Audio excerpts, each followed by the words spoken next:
El asesino del Río Verde. Gary Ridgway era un nombre susurrado con miedo y repugnancia en el noroeste del Pacífico. Era el asesino del Río Verde, un asesino en serie responsable de la muerte de docenas de mujeres. Sus crímenes, que abarcaron los años 80 y 90, aterrorizaron a las comunidades y dejaron una cicatriz en la historia de la región. Ridgway se aprovechaba de mujeres vulnerables, muchas de las cuales estaban involucradas en el trabajo sexual. Utilizaba su conocimiento de la región para atraer a sus víctimas a lugares aislados, donde las estrangulaba y luego arrojaba sus cuerpos al río. Las investigaciones fueron largas y complicadas, con la policía luchando por encontrar pistas concretas. El impacto en la comunidad fue devastador, con familias y amigos de las víctimas buscando justicia y consuelo. Finalmente, en 2001, Ridgway fue arrestado y confesó haber asesinado a 71 mujeres, llevando algo de cierre a una historia de horror y dolor. Infancia y señales preocupantes. Nacido en 1949 en Salt Lake City, Utah, la infancia de Ridgway mostró destellos de la oscuridad que vendría. Tuvo una relación problemática con su madre dominante. Algunos relatos sugieren que exhibió un comportamiento perturbador hacia los animales. Ridgway también luchó con problemas de aprendizaje y tuvo dificultades para adaptarse. Un amigo de la infancia recordó cómo Gary a menudo se aislaba de los demás niños. Una maestra mencionó que Ridgway tenía problemas para concentrarse en clase y frecuentemente se metía en problemas. Los vecinos también notaron que su comportamiento era inusual y a veces inquietante. Reino del terror, las víctimas y la cacería. Los crímenes de Ridgway comenzaron a principios de los años 80. Se enfocaba en mujeres, a menudo aquellas en los márgenes de la sociedad. Las atraía a zonas aisladas y luego las estrangulaba. Sus víctimas a menudo eran encontradas en poses específicas, lo que añadía otra capa de horror a sus crímenes. Cada víctima tenía una historia. Algunas eran madres, otras hijas, todas con sueños y esperanzas. El impacto en sus familias fue devastador, dejando cicatrices emocionales que durarían toda la vida. Se formó el grupo de trabajo del Río Verde para encontrar al asesino que aterrorizaba a su comunidad. Capturado por la ciencia y la confesión. A pesar de una búsqueda masiva, Ridgway evadió la captura durante años. Los avances en la tecnología del ADN resultarían ser su perdición. Los investigadores compararon la evidencia de ADN de las escenas del crimen con Ridgway en 2001. Frente a la abrumadora evidencia, Ridgway confesó sus crímenes. Proporcionó detalles escalofriantes, revelando el alcance de su depravación. Durante el proceso judicial, Ridgway se declaró culpable de 49 asesinatos. La comunidad quedó conmocionada y se realizaron vigilias en honor a las víctimas. Finalmente, Ridgway fue sentenciado a cadena perpetua sin posibilidad de libertad condicional. Después de su condena, Gary Ridgway fue sentenciado a cadena perpetua sin posibilidad de libertad condicional.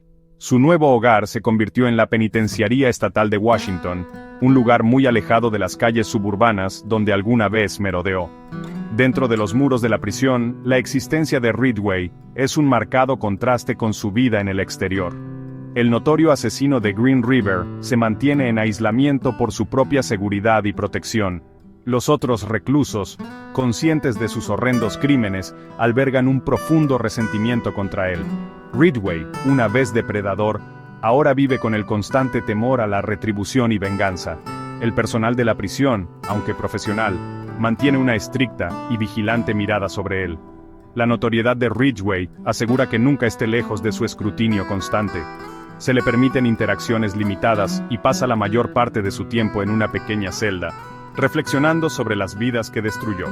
A pesar del aislamiento, Ridgway ocasionalmente interactúa con profesionales de la salud mental, que intentan comprender las profundidades de su psique.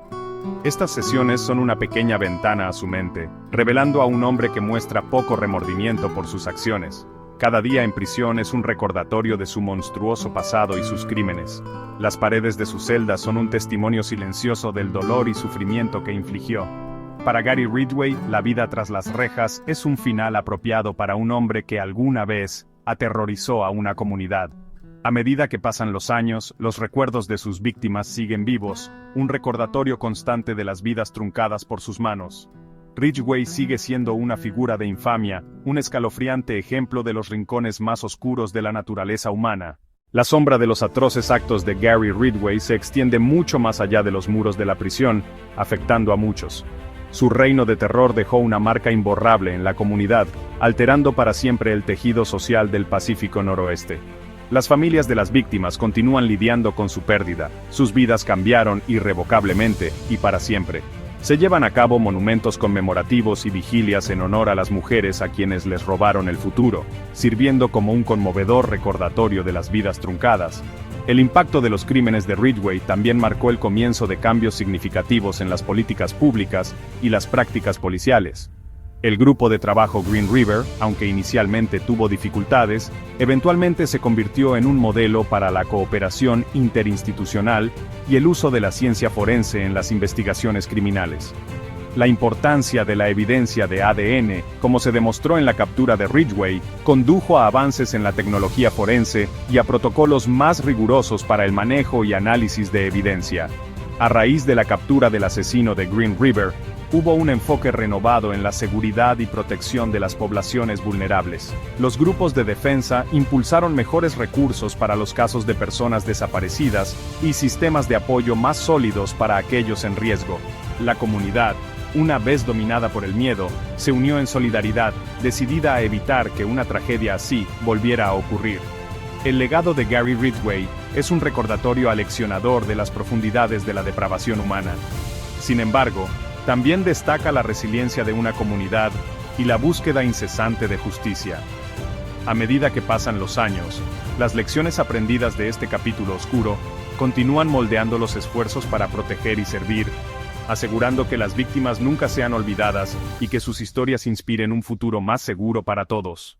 Para entender mejor los horribles actos de Gary Ridgway, es importante analizarlos y compararlos con otros asesinos en serie conocidos. Cada uno de estos criminales tenía métodos y motivaciones únicas, pero todos dejaron un rastro de devastación y horror. Tomemos a Ted Bundy, por ejemplo. El encanto y la inteligencia de Bundy le permitieron atraer a numerosas mujeres jóvenes a la muerte. A diferencia de Ridgway, que se enfocaba principalmente en trabajadoras sexuales, las víctimas de Bundy eran a menudo estudiantes universitarias. Su habilidad para manipular y mezclarse con la sociedad lo convirtió en un depredador particularmente difícil de atrapar. Luego está Jeffrey Dahmer, cuyos crímenes espantosos incluyeron no solo asesinato, sino también necrofilia y canibalismo. Las motivaciones de Dahmer estaban profundamente arraigadas en su deseo de control y compañía, contrastando marcadamente con el enfoque más oportunista y metódico de Ridgway. John Wayne Gacy, conocido como el payaso asesino, presentó otro perfil perturbador. La personalidad externa de Gacy como un individuo comprometido con la comunidad enmascaraba sus actos oscuros. Sus víctimas eran hombres jóvenes y niños, a menudo atraídos con promesas de trabajo o entretenimiento. La doble vida de Gacy y su capacidad para mantener una fachada de normalidad tienen similitudes con la doble vida de Ridgway. Otra figura escalofriante es Aileen Wuornos, cuyos crímenes fueron impulsados por una mezcla compleja de trauma personal e instinto de supervivencia. Wuornos, a diferencia de Ridgway, afirmó que sus asesinatos fueron actos de defensa propia contra hombres que la habían agredido. Su caso saca a la luz la intersección entre la victimización y el comportamiento criminal, agregando otra capa a nuestra comprensión de los asesinos en serie. Al examinar estos casos, vemos un espectro de depravación humana, cada uno con patrones distintos y bases psicológicas únicas. El enfoque metódico de Ridgway en mujeres vulnerables, su evasión de la ley durante casi 2 décadas y su eventual captura a través de la ciencia forense, lo ubican dentro de un contexto más amplio de asesinatos en serie. Estas comparaciones no solo resaltan los aspectos únicos del modus operandi de Ridgway, sino que también subrayan la importancia de los avances continuos en la elaboración de perfiles criminales, la tecnología forense y la cooperación entre agencias. Comprender a estos monstruos entre nosotros es un paso sombrío pero necesario para prevenir futuras atrocidades y brindar justicia a quienes sufren en sus manos. Al cerrar este capítulo, recordamos a las víctimas y el impacto continuo en sus familias. Sus historias y las lecciones aprendidas de estos eventos trágicos alimentan nuestra determinación de crear una sociedad más segura, siempre alerta contra la oscuridad que acecha en nuestro interior.